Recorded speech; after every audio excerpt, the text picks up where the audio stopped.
오늘 갈라디아서 2장 9절부터 14절까지 말씀을 같이 보았습니다. 오늘 제목을 보면 얼마나 죽으셨나요? 이런 제목이니까 우리가 얼마나 죽었나 우리 자신들이 얼마나 죽어서 사는가 우리가 좀 생각을 해봐야 되겠죠. 난 정말 죽은 자인가? 예수님 안에서 죽은 자인가? 근데 보통 사람들이 자기가 너무 살아있어요, 그죠? 근데 살아있으면 그게 좋으냐면 그게 좋은 게 아니에요. 왜 안 좋으냐면 자기가 살아있으면 살아있을수록 피곤합니다. 인생 피곤해요. 그러면 자기가 살아있으면 안 피곤해야지, 그렇죠? 그리고 자기가 살아있으면 안 아파야지. 근데 자기가 살아있으니까 피곤하고, 자기가 살아있으니까 더 아프고, 그죠? 자기가 살아있으니까 그냥 싸우고, 자기가 살아있으니까 화가 나고, 자기가 살아있으니까 욕심나고, 그게 뭐 이렇게 좋은 거냐 이 말이에요. 교회 다니는 사람들이 그 좋은 거 아니거든요. 그러니까 교회 다니는 사람들은 좀 내가 죽었소이다 이렇게 하고 살면 말이에요. 그러면 욕심도 안 날 거고, 화가 나는 것도 잘 안 날 거고, 그러면 사이가 더 좋아질 거고, 그죠? 이게 좋은 걸 하자는 건데, 근데 자꾸 살아있단 말이에요, 사람들이. 학생은 학생대로 살아있고, 선생님은 선생님대로 살아있고, 어린아이는 어린아이대로 살아있고, 어른은 어른대로 살아있고, 남편은 남편대로 살아있고, 아내는 아내대로 살아있고, 다 그렇게 살아있단 말이에요.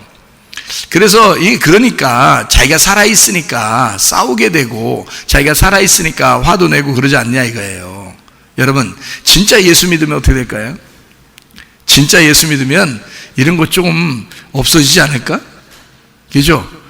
예수 진짜 믿으면, 예수님이 속에 들어오면 우리가 정말 예수님은 우리를 위해서 어떻게 하신 분이에요? 예수님 우리를 위해서 죽으신 분이죠. 그러니까 예수님의 죽으심이 내 안에 들어오고 예수님의 부활하심이 내 안에 들어온다면, 그러면 예수님의 죽으심과 예수님의 부활하심이 내 속에 들어온다면 먼저 뭐가 와야죠? 죽음이 먼저 와야 되고, 그 다음에 부활이 또 와야 되겠죠, 그죠? 그러니까 우리는 마치 어떻게 보면 난 살았어, 나는 부활했어, 예수님이 나를 위해서 죽으셨다 부활하셨으니까 나는 이제 됐어, 나는 구원받았어, 나는 천국의 백성이 됐으니까 내가 어떻게 해도 예수님 믿습니다 그러면 천국 갈 것 같아, 이렇게 생각하는 사람들이 참 많죠.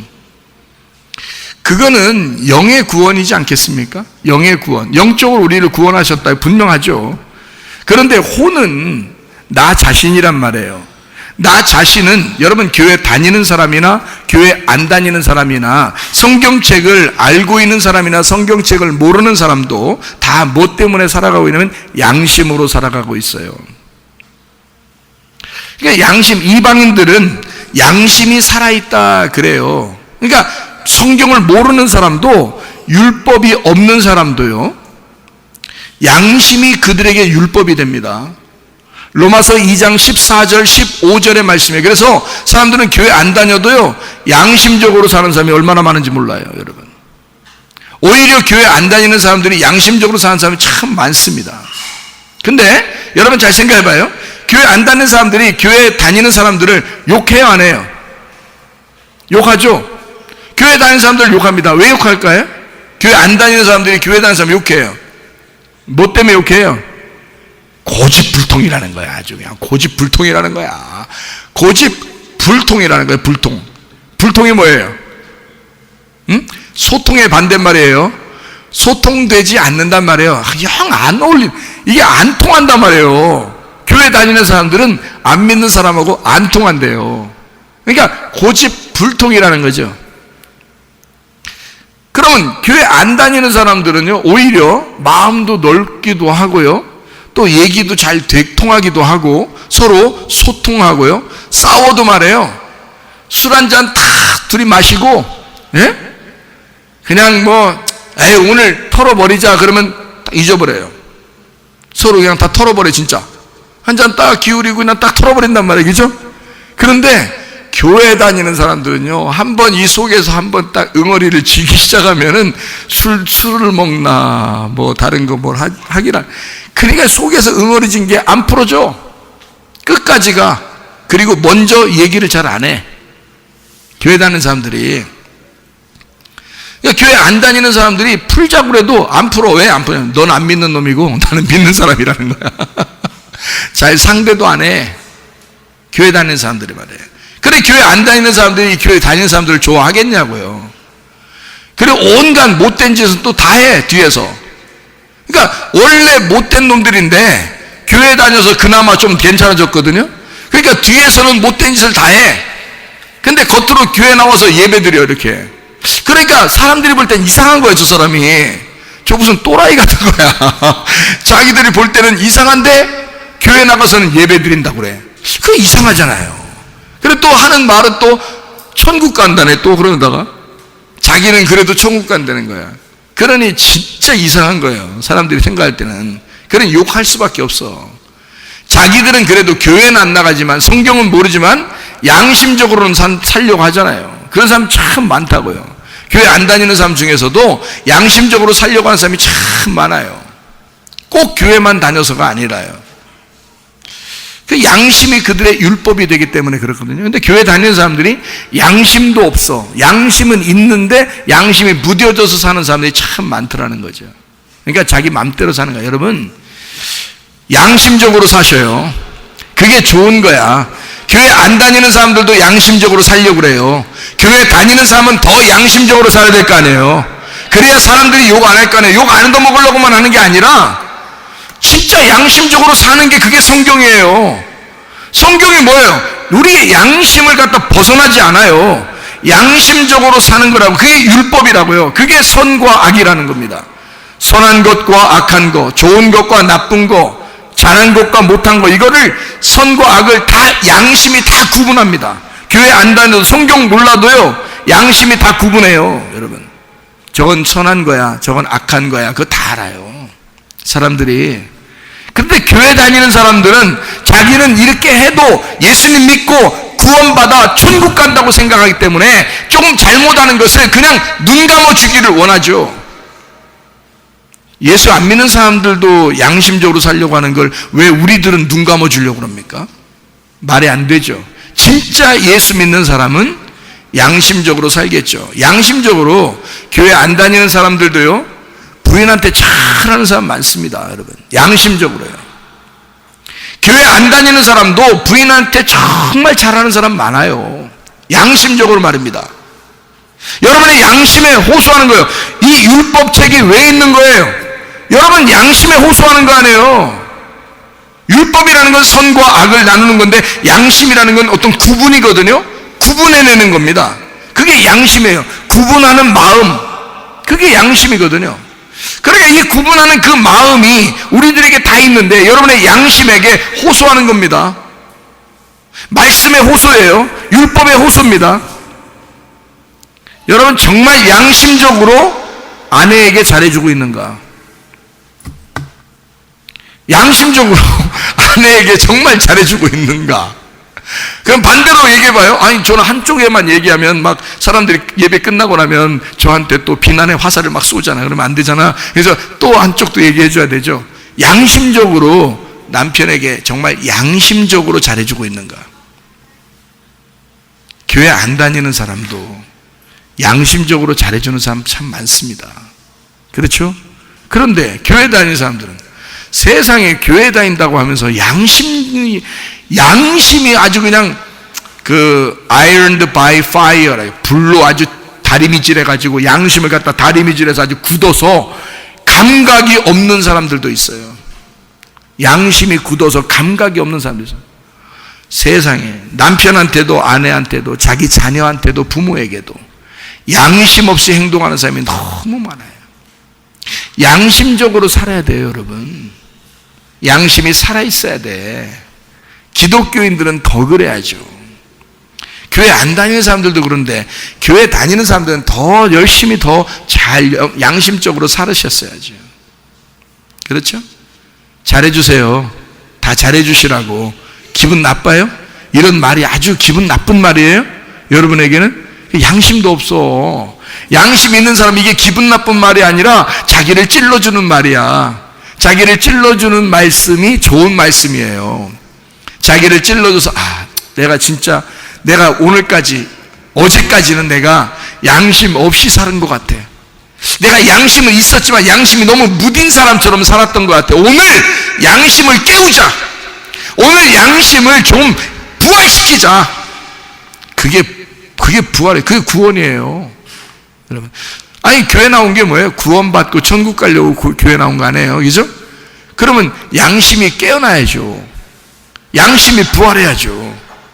다른 사람에 비해서 오히려 성경 말씀적으로 자기 양심이 살아나야죠. 그게 구원받은 거 아닙니까? 그러니까 서로가 서로에게 진짜 사랑을 나누어야 돼요. 예수님이 우리 안에 들어왔다면, 구원받았다면, 구원이 우리 안에 임했다면 정말 속에서 하나님의 사랑이 나오지 않겠습니까? 그러면 나는 왜 이렇게 사랑이 안 나오지? 그런다면 말이에요, 여러분 하나님 앞에 기도하세요. 하나님, 제가 하나님의 사랑이 잘 안 나오는 것 같아요. 하나님의 사랑이 나올 때까지 기도하세요. 하나님의 사랑이 나오게 해달라고, 하나님의 사랑을 좀 깨닫게 해달라고, 하나님의 사랑을 알게 해달라고 기도하세요.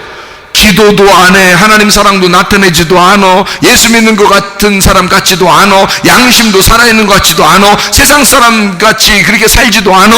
뭐요 그럼? 아니 도대체 뭐 어떻게 살겠다는 거예요 도대체? 세상 사람 같이도 살지도 아니하고, 양심적인 사람 같이 살지도 아니하고, 기독교인 같이 살지도 아니하고, 진짜 하나님을 믿는 사람처럼 살지도 않고, 하나님의 사랑을 받은 사람처럼 살지도 않고, 진짜 구원받지도 못한 것 같고, 뭐요? 뭐 때문에 사는 거예요? 뭘 어떻게 산다는 거예요 도대체가? 여러분 어떻게 살고 싶어요? 하나만이라도 우리 살립시다. 하나만이라도, 죽어가는 하나만이라도 살립시다. 죽어가는 양심을 살립시다. 우리 죽어가는 양심을 깨웁시다. 잠자고 있는 그 양심을 한번 일어나도록 합시다. 우리 속에서 좀 깨웁시다. 야, 깨 좀 일어나. 양심아 일어나라. 그거 하나만이라도 깨우고 가자 그 말이에요. 여러분 생각해, 양심만 살아나면 여러분 집안 생활이 행복할 것입니다. 양심만 살아나면요. 근데 양심이 무뎌졌어요. 근데 다 누구 때문에 양심 무뎌졌다 그래? 자기 때문에 그렇다고는 생각 안 해. 다 저 인간 때문에 내가 양심이 무뎌졌다 그래. 다 저 인간 때문에 내 양심이 무뎌졌다 그러지, 자기 때문에 양심이 무뎌졌다고 얘기는 안 해요. 그래도 자기 때문에 양심이 내가 무뎌졌구나, 내가 요즘 왜 이러지 하는 것은 나 때문에 이래라고 생각하는 사람은 양심이 깨어나는 사람이요, 양심이 자극받은 사람이요, 양심이 바늘로 찔린 사람이요. 그 바늘이 말씀이야. 말씀으로 바늘로 찔른 거야. 뭔가 찔린 거야. 해서 아이고 뭔가 감각이 살아나고 있는 거야. 이해가 됩니까? 여러분 양심적이지 못한 사람들이 참 많더라는 거죠. 예. 제가 오늘 그 베드로에 대한 이야기를 잠깐 하려고 그러는데요. 바울과 베드로에 대한 이야기를 잠깐 하려고 그러는데, 베드로가 게바입니다. 이 게바라는 이 반석, 돌이라는 말인데요. 근데 이 베드로하고 이 바울하고 둘이 만났어요. 안디옥 교회에서 만났어요. 이 갈라디아서에 보니까 안디옥 교회에서 만났다 그랬죠.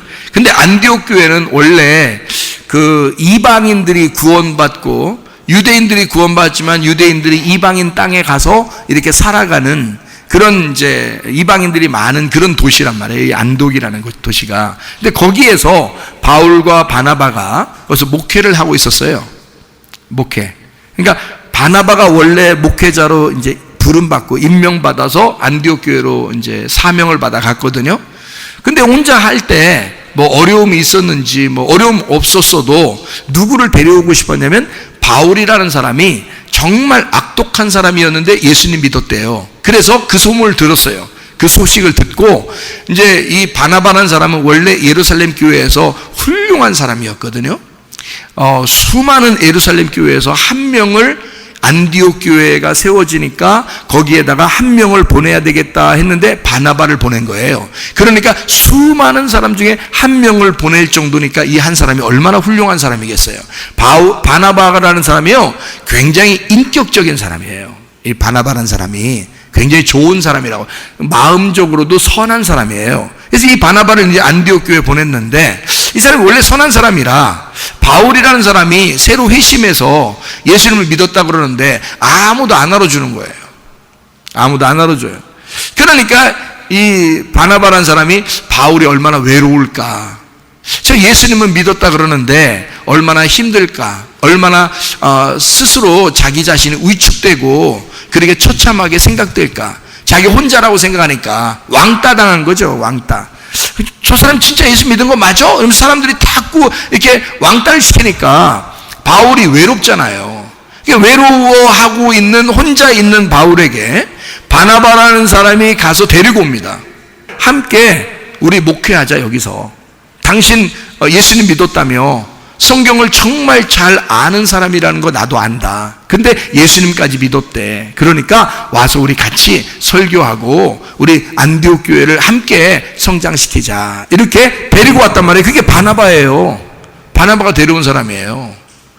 그러니까 둘이 이제 목회를 잘 하고 있는 그런 가운데 여기 지금 갈라디아서를 편지를 쓰는 것을 지금 보니까 그때 어떠한 일이 있었는지에 대한 이야기를 쓴 거예요.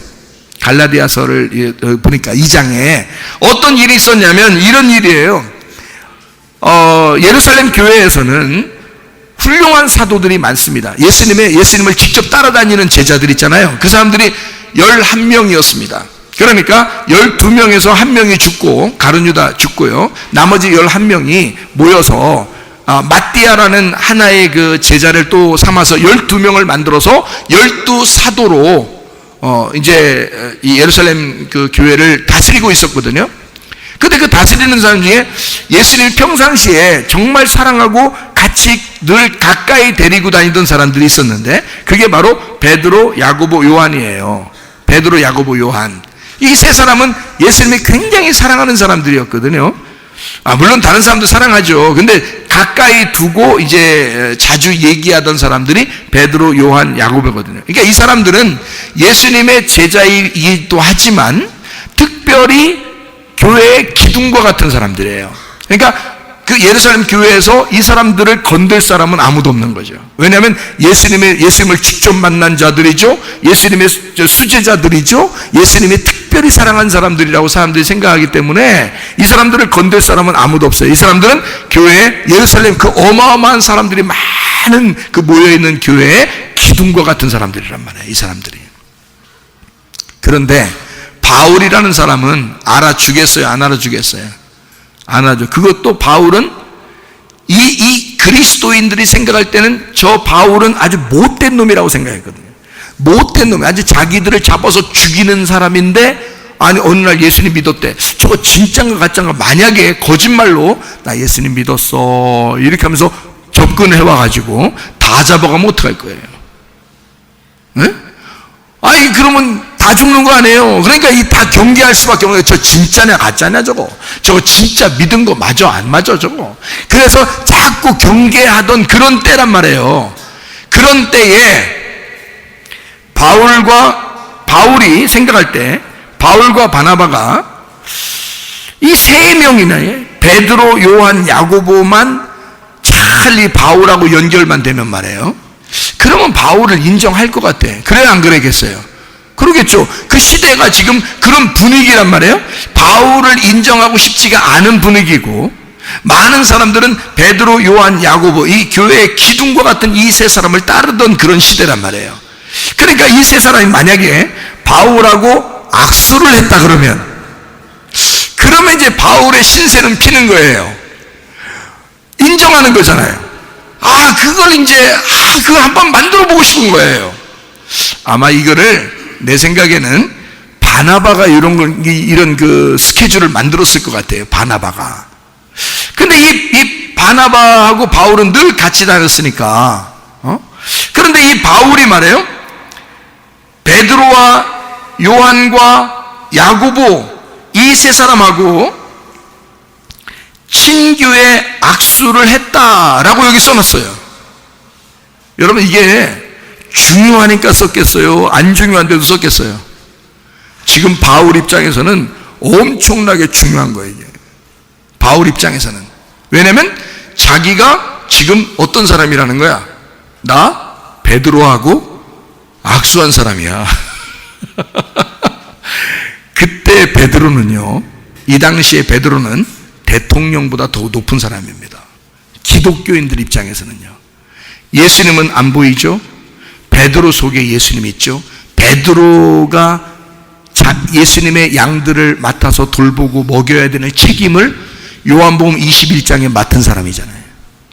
그러니까 베드로를 만난다는 것은 하늘의 별 따기예요. 네, 하늘의 달 따기. 하늘의 해 따기. 이 정도로 힘든 거예요. 특히 바울 같은 사람이 베드로를 만난다? 베드로가 안 만나주면요, 그럼 못 만나는 거예요. 사람이 얼마나 많은데, 자기가 지금 먹여야 될, 자기가 지금 돌봐야 될 사람들이 얼마나 많은데 바울 같은 사람을 따로 만나요. 안 만나도 되는 거거든요. 그런데 만약에 만났다, 그리고 그럼 그게 누가 더 흥분해야 될 일이야? 만났으면 베드로가 더 흥분해야 될 일이에요? 바울이 더 흥분해야 될 일이에요? 바울이 지금 엄청 흥분한 일이야. 오늘 베드로 만난다 이거지. 여러분 같으면 안 그러겠어요? 대통령 만나러 간다 그러면 그날 대통령 만나러 간다고 뭔가 좀 이렇게 준비하고 갈 거 아니겠습니까? 세수도 안 하고 머리도 막 이렇게 하고 그냥 막 아무나 잠옷 입고 가고 막 이러진 않을 거 아니에요. 뭐 대통령 만나러 간다면 좀 뭔가 좀 준비하고 갈 거 아니에요. 베드로를 만나러 간다. 바울이 보통 준비하고 가지 않았을까? 그죠? 준비를 갖다가 엄청나게 하고 바울이 지금 베드로를 만나면 이제 어떻게 해야 돼? 서로 악수하면요. 악수하면 베드로 쪽에서는 오셨어요. 이렇게 딱 이렇게 하지만 바울 입장에서는 네 이렇게 될 입장이란 말이지. 네 감사합니다. 뭐 이게 손을 딱 잡았어. 그 다음에 이제 바울이 집으로 올 때는 어떻게 할까? 나 이제 이 손 안 씻어. 나 이제 이 손 안 씻는다. 응? 나 세수도 안 할 거야 이제. 누구하고 손잡은 거야 이게? 베드로하고 손잡은 거예요. 나 베드로랑 손잡은 사람이야. 이게요, 그때 당시에는 베드로와 손잡았다, 이것은 대통령 손잡았다는 것보다 훨씬 더 위대한 일입니다. 그때요. 그 당시에는 베드로 만나기도 쉽지 않지만 베드로가 안 만나주면 못 만나고요. 베드로가 이거 나의 형제야, 너는 나와 똑같은 사람이야 라고 손을 잡았다면 친교의 교제를 위해서 친교의 악수를 했다는 것은 굉장한 사건입니다. 바울은 그걸 기록한 거예요. 여기다가 나 베드로하고 손잡은 사람이야. 이거 쓸 필요 없거든요. 여러분 같으면 뭐 누구랑 악수했다고 그거 쓰겠어요? 목사님이 설교 끝나고 예배 끝나고 이렇게 내려가면 다 손잡대. 손잡았다고 집에다가 일기 쓴 사람 봤어? 집에서 나 우리 목사님하고 오늘 손잡았다 이렇게 쓰는 사람이 있겠냐고요. 한 명도 없어. 반명도 없어. 반명도. 그런데 이 바울은 이걸 갖다가 세상의 성경에 기록을 해놨어요. 나는 베드로와 손잡은 사람이다. 이게 얼마나 중요하면 이게 써놨겠어요. 사람들이 자기를 인정을 안 해. 자기는 왕따야. 아무도 자기를 진짜 주님의 제자라고 받아들이질 않아요. 근데 나 베드로와 손잡은 사람이야. 이제 나 제자로 알아줘. 나 이제 사도야. 나 알아줘. 베드로도 나 인정하잖아. 이런 편지예요. 이 정도면 알겠죠 무슨 말인가. 가는 데마다 바울은 베드로와 악수했다는 걸 자랑했을 겁니다. 사람들이 당신 누구예요? 저 베드로하고 손잡은 사람이에요. 아 그렇구나. 그때 알아주는 거예요. 저 바울인데요. 가서 봐. 옛날에 사람 많이 죽였다는 건데 이러면 이제 복음이고 뭐고 말할 수가 없는 거예요. 만나줘야 뭘 말을 할 거 아니에요. 근데 가는 데마다 이제 뭐라고 했겠어? 나 베드로하고 손잡은 사람이에요. 그래요? 우리 베드로 사도가 당신을 인정했단 말이에요? 그렇다니까요. 그러니까 내 말 좀 들어봐요. 이래야 얘기를 듣는 거예요. 여러분, 그 당시에는요 그 정도로 베드로의 위치가 위대한 위치입니다. 자, 이 정도 이해가 되시죠? 무슨 말인가? 그런데 세상에 말해요. 이런 바울과 베드로의 그 관계에서 안디옥 교회에서 베드로가 왔다가, 원래 베드로는 유대인들을 구원하기 위해서 부름받은 사도예요. 다 부름받은 게 달라. 여러분 은사라가 다 달라요. 사명이 다릅니다. 하나님이 여러분 부르실 때 당신은 이렇게 사세요, 당신은 이렇게 사세요, 너는 이렇게 사세요, 이렇게 다 다르게 우리 살게 만들었어요. 저는 목사, 여기 성문교회 목사로 하나님이 나를 부르셔서 너 목사해라. 여기서 내가 너 목사하라고 할 때까지 너 목사해야 돼. 말씀 줄 때까지 너 목사해야 된다 하고 목사를 세우는 거예요. 제가 여기에 있는데 버젓이 내가 이렇게 설교하고 이렇게 막 있는데 여러분 중에서 나보다 말씀을 더 많이 알게 하나님이 주지는 않는단 말이에요. 왜? 사명이 달라. 여러분은 다른 걸 하는 거야. 다른 또 사명이 있는 거예요. 말씀에 관한 한 저보다 여러분을 더 많이 하나님이 더 깨닫게 해주고 더 많이 주고 그러지 않아요. 아니 주시긴 하지 또 안 준다고 또 그래서 목사님만 주신대 우리는 이제 안 준대 난 끝났어 뭐 나 말씀 받는 건 이제 끝났네 뭐 하나님이 나 말씀 주지도 않겠네 이러지 마시고 목사를 통해서 듣게 하고 이해하게 하고 이제 그렇게 하죠. 그것도 사랑이죠. 하나님의 사랑이지 뭐 하나님이 목사님만 사랑하는가 봐 난 사랑하지 않는가 봐 그거 아니에요.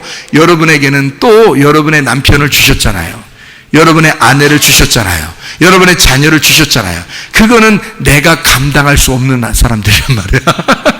그건 내가 감당할 수 없는 사람들이에요. 여러분에게 맡겨진 거 아니에요. 그렇죠? 여러분의 아내를 주시고 여러분의 남편을 주시고 여러분의 자녀를 주고 여러분의 부모를 주신 것은 목사가 감당할 수 없는 일들이에요. 여러분이 감당해야 할 사명이라고. 여러분이. 그거 엄청난 사명입니다. 그래서 사람 하나가 그 집에 잘 들어가면요 그 집안 다 구원받습니다. 믿음의 뿌리가 돼요. 믿음의 근본, 믿음의 조상이 되는 거예요. 그 사람이. 그게 아브라함이었단 말이에요. 아브라함 한 사람 때문에 그 가정 다 구원받는 거예요. 노아 한 사람 때문에 그 가정 다 구원받는 거예요. 그게 믿음의 뿌리라는 거예요. 믿음의 조상. 여러분이 그런 사람이 돼야죠. 여러분 때문에 다 사망하면 어떻게 해요? 여러분 때문에 다 지옥 가면 그건 큰일 날 사람이에요. 그거 해를 끼치는 게 우리 집안에 들어온 거예요. 그러면 안 돼. 우리 집안에 우리 가정을 살릴 사람이 들어와야 되는 거야. 믿음의 사람이 들어와야 되는 거야. 우리 가정을 살릴 사람, 믿음의 조상이 들어와야 되는 거야. 그 한 사람 때문에 가정이 다 예수 믿게 되는 거. 그런 가정이 얼마나 많아요, 여러분. 자기 때문에 그 집안 다 망하면 큰일 나는 거예요. 우리 여기 학생이 하나 새로 왔는데 우리 학생이 뭐라 그러냐면 목사님 이번 주에 그러더라고요. 나한테 목사님 제가 이 교회에 오게 된 게 참 감사해요. 그래서 왜 뭐가 그렇게 감사한데 우리 집에요 할머니 할아버지가 예수님 정말 잘 믿으신 분이거든요. 할머니 할아버지가 예수님 정말 잘 저를 위해서 기도를 많이 하셨는가 봐요. 할머니 할아버지가 저를 위해서 기도를 많이 하셨는가 봐요. 그래서 이상하게 우리 교회 여기 교회 왔잖아요. 우리 할머니 할아버지가 나를 위해서 기도를 많이 하셨다는 걸 자기가 느끼겠대요. 그냥 느껴지는 거예요. 그게 믿음의 뿌리라는 거야. 누군가는 그 가정에 믿음을 가져온 자가 있단 말이에요. 하나님이 그 가정에 믿음을 주셨고 그 가정에 믿음을 가진 자가 처음 시작한 자가 있었다는 거죠.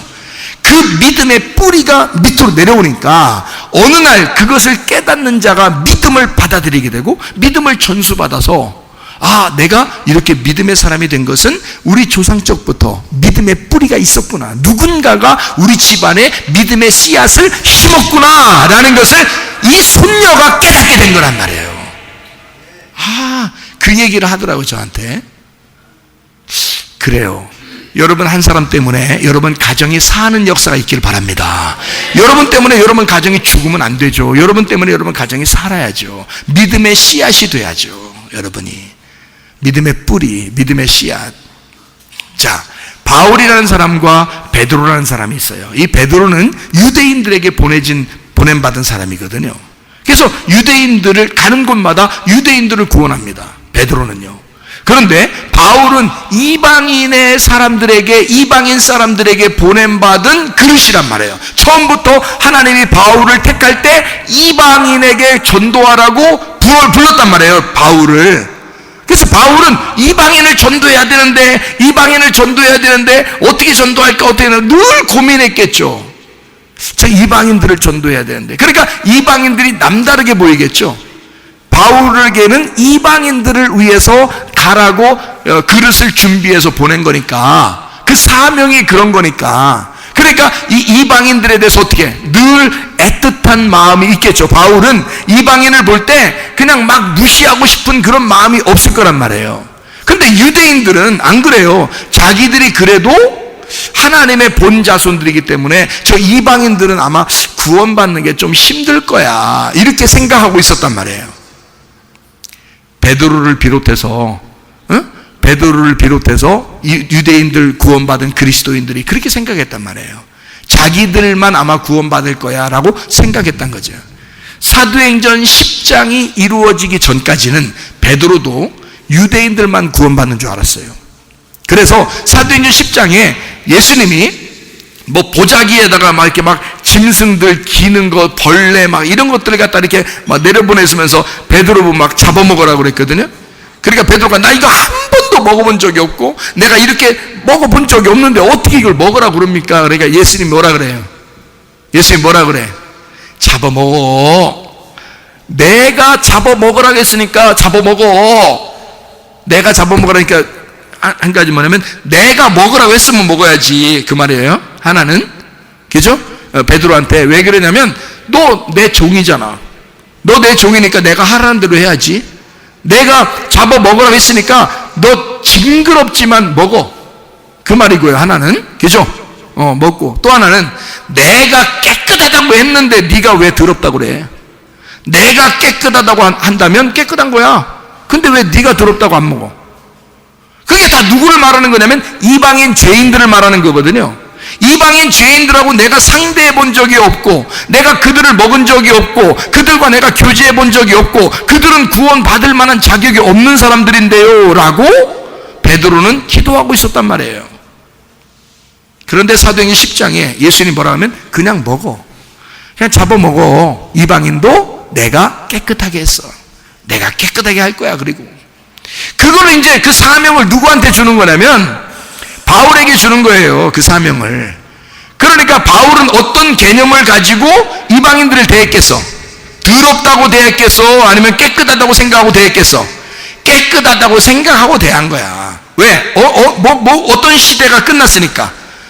유대인의 구원이 끝났고 이방인의 시대가 열리면서 사도행전 10장이 지나갔단 말이에요. 사도행전 10장이 지나가니까 그때 사도행전 10장에서 베드로가 고넬료라는 이방인을 구원했단 말이에요. 예수님의 말씀으로 구원했단 말이에요. 이미 구원을 받았어요. 그러니까 이방인들도 구원받을 수 있구나 라고 이미 다 이제 소문이 퍼지기 시작하는 거 아니에요. 소문이 퍼지고 있는 그런 때에 베드로가 자기가 스스로 베드로가 생각할 때 내가 뭔 짓 한 거야? 내가 무슨 짓 한 거지?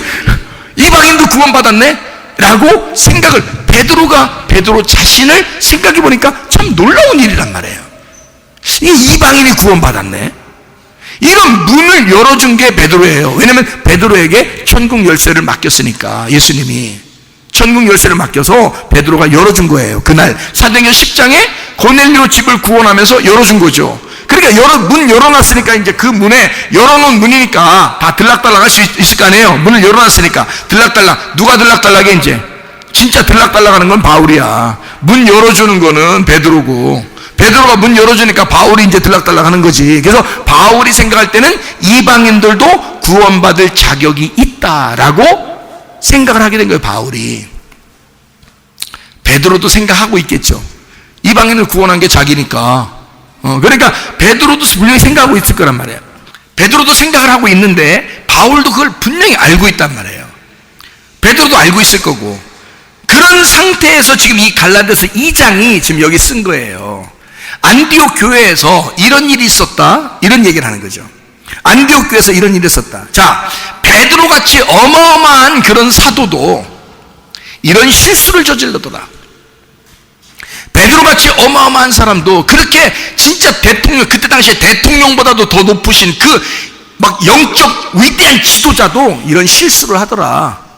그래서 바울이 뭐라고 얘기했냐면, 아니 안디옥에서 같이 식사하다가 유대인들이 예루살렘 교회에서 왔단 말이에요. 그러니까 이 베드로가 이방인들하고 식사하다가요, 이방인들하고 같이 앉아있는 게 발각되면 그 사람들이 우리 베드로가 이렇게 볼까봐 이 위대한 사람이 여기서 누가 왔다고 그러니까 소문을 들으니까 여기서 어떻게 한마디로 내뺐다는 거예요.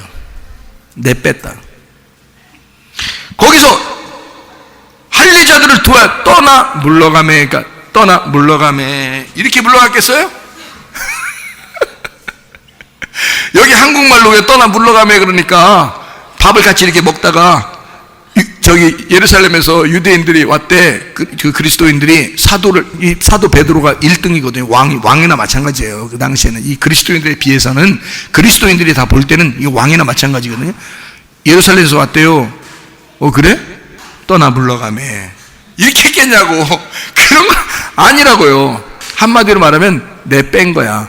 도망친 거예요. 순간적으로 자기도 모르게 이건 아니지. 내가 이 사람들하고 밥을 같이 먹고 있으면 그 사람들이 나를 어떻게 볼까?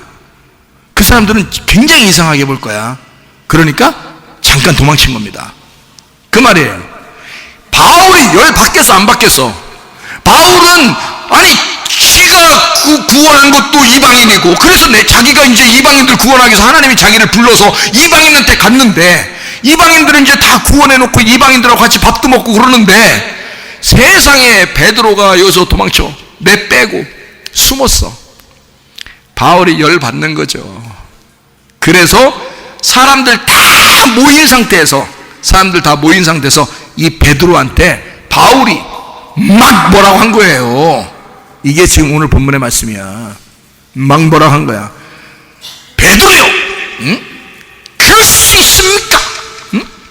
당신이 뭐야? 이방인 구원이 그렇게 우스워? 이방인이 무슨 개야? 이방인이 무슨 더러운 벌레야? 기생충이야? 이방인을 왜 그렇게 봐? 그런데 왜 당신은 이방인을 구원했어? 하나님이 왜 그들을 깨끗하다고 얘기했어? 내가 그래서 이방인의 부름받은 사도야. 내가 그런 그릇이야. 당신이 더럽게 생각하여 잠깐 이걸 피하는 이 행동을 통해서 다른 사람들이 얼마나 유혹을 받겠냐 이거야. 바나바도 유혹받았다는 거야. 바나바, 그 사람 좋은 바나바도 바울이 도망치니까 자기도 모르게 같이 도망친 거예요. 자기도 모르게. 이건 순간적으로 베드로가 말해요. 도망치니까요. 그냥 따라간 거예요. 이렇게 자기도 모르게. 바울이 막 혼자 앉아 있는 거지. 죄인들하고 지금 혼자 앉아 있는 거야. 이거 완전 열받는 짓이지 이게 지금. 응? 그래서 베드로 불러다 놓고 사람들 다 모이게 해놓고 거기다가 베드로 갖다 막 지적하는 겁니다. 이건요 그 당시에 있을 수 없는 얘기입니다. 이건. 왜냐하면 베드로는 거의 왕이에요. 그리스도인들 입장에서는. 바울은 완전 피레미야. 새로 입교한 아주 새신자야. 새신자. 근데 바울이 베드로한테 막 지적하는 거예요. 지적질하는 거잖아요. 성경이. 자, 여기까지 이제 여러분 이해가 되시죠? 이게 세상에 있을 수 없는 일이 지금 벌어진 겁니다. 그런데 거기에서 베드로가 뭐라고 이야기한 적이 있다 없다 나와요? 없나요? 베드로가 지금 뭐라고 하는 게 있어요 없어요? 뭐라고 안 했다 이 말이에요. 아무 말도 안 합니다. 응? 자, 자기가 말 들을 짓 했단 얘기죠. 그래도 자기가 왕이야. 보통 왕이 말 들을 짓 했다고 해서 저런 새신자가 얘기하면 그게 꼭 들어야 되는 거예요? 그렇지 않아도 되거든요. 근데 베드로가 어떤 사람이 되었느냐, 이게 이제 핵심인 거예요. 베드로는 이미 예수님 안에서 죽은 사람이에요. 베드로는 살아있는 사람이 아니야. 베드로는 이미 죽었어. 베드로는 다른 사람 위해서 군림하는 교만하고 고집부리는 그런 사람이 아니야. 이미 베드로는 죽은 자야. 다른 사람들은 베드로요 그러면서 굉장히 높였지만 베드로 입장에서는 자기는 아무것도 아닌 존재라는 걸 스스로 알아. 요한복음 21장에 예수님을 다시 만났을 때 베드로는 눈물로 주님을 만난 거예요. 다시. 주님, 제가 주님을 사랑합니다. 제가 3번이나 부인하고 주님을 떠난 사람입니다. 나는 죽어 마땅한 사람인데, 근데 주님이 나를 사랑하시냐고 물어보신다면 나는 주님을 사랑한다고 고백하겠습니다. 그렇게 눈물로 호소했던 사람이에요. 이 베드로는 이미 죽은 사람이야. 그 전에는 그렇지 않았어요. 3년 반 동안 예수님 따라다닐 때는요, 베드로가 굉장한 사람이었습니다. 사람들 앞에서 막 나대고 좀 뭔가 막 좀 의시되고 예수님 말이야 이러면서 예수님 보호하는 척 하면서 자기가 좀 높은 사람처럼 이렇게 지냈던 사람이 베드로였어요. 예수님 뭔가 막 기적을 일으키고 막 그러면 그 앞에서 말이야 좀 막 힘주고 눈에 힘주고 막 이랬던 사람이에요. 그게 베드로였었어요. 근데 예수님을 3번 부인하고 난 다음에 팍 풀이 죽었어요. 풀이 꺾였어. 풀이 죽었어. 여러분 가운데 혹시 풀 팍 죽은 사람이 있습니까? 사업에 실패를 해서 사업이 잘 될 때는 막 뭔가 의시되고 싶고 잘 나갔었는데 사업이 실패하니까 풀이 팍 죽어. 가정이 뭔가 막 화목하고 뭔가 좋을 때는 말이에요 뭔가 막 의시되고 싶고 우리의 가정을 보라 와 보라 할 때 주님을 보라 해야 되는데 우리 가정을 보라 막 이렇게 했었는데 가정이 막 개판 5분 전 돼서 풀이 팍 죽었어. 뭐 건강하고 막 이럴 때는 뭔가 막 대단한 것처럼 막 생각되고 막 자기 혼자 힘있게 죽지도 않을 것 같아. 건강할 때는 막 죽지도 않을 것 같아. 막 그냥 막 건강하게 오래 살 것 같고 뭔가 다 할 수 있을 것 같은데 병이 팍 들어버리니까 풀이 팍 죽고 그냥. 혹시 이런 사람들이 있지 않습니까? 베드로가 그런 사람이었습니다. 베드로가 그럴 때 바로 그렇게 3번을 예수를 부인하고 불이 팍 죽어 있을 때 그때 주님을 만났거든요. 그리고 주님 앞에 내가 주님을 사랑합니다라고 고백했을 때는 자기 자신이 죽은 거예요. 예수만 살겠습니다. 내가 예수를 살겠습니다. 나는 죽었습니다. 베드로는 죽었습니다. 라고 이제 그 이후부터 요한복음 21장 이후로부터 이미 베드로는 죽은 거요. 예수만 그 속에 사는 거요. 그러니 바울이라는 새신자가 와서 바울이라는 피레미가 와서 당신 이름은 안 됩니다. 예수가 그렇게 가르치던가요? 라고 말했을 때 베드로는 깜짝 놀랍니다. 당신 말이 맞아요. 당신 말이 맞습니다. 자, 어떻게 베드로가 이런 자세를 가질 수 있었죠? 죽었기 때문입니다. 여러분은 얼마나 죽으셨습니까? 죽고 주만 살고 나를 얻고 주만 있으며 이 땅에서 하나님의 아름다운 나라 이루리. 죽고 주만 살고 나를 얻고 주만 있으며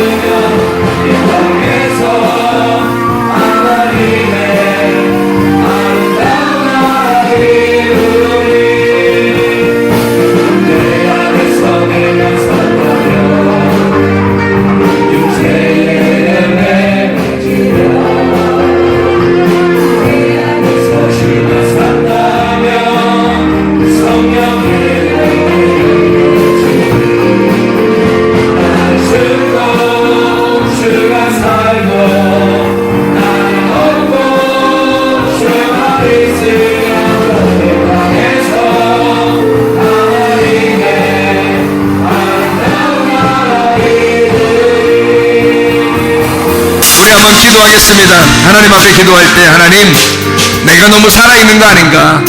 주님 내 안에 주님만 살게 해주십시오. 하나님 내가 예수를 살게 해주십시오. 하나님 나는 죽고 예수를 살아 아름다운 가정 아름다운 나라가 이루어지게 도와주십시오. 우리 한번 한 목소리로 기도하겠습니다. 우리 하나님 아버지 사랑과 은혜를 감사를 드립니다.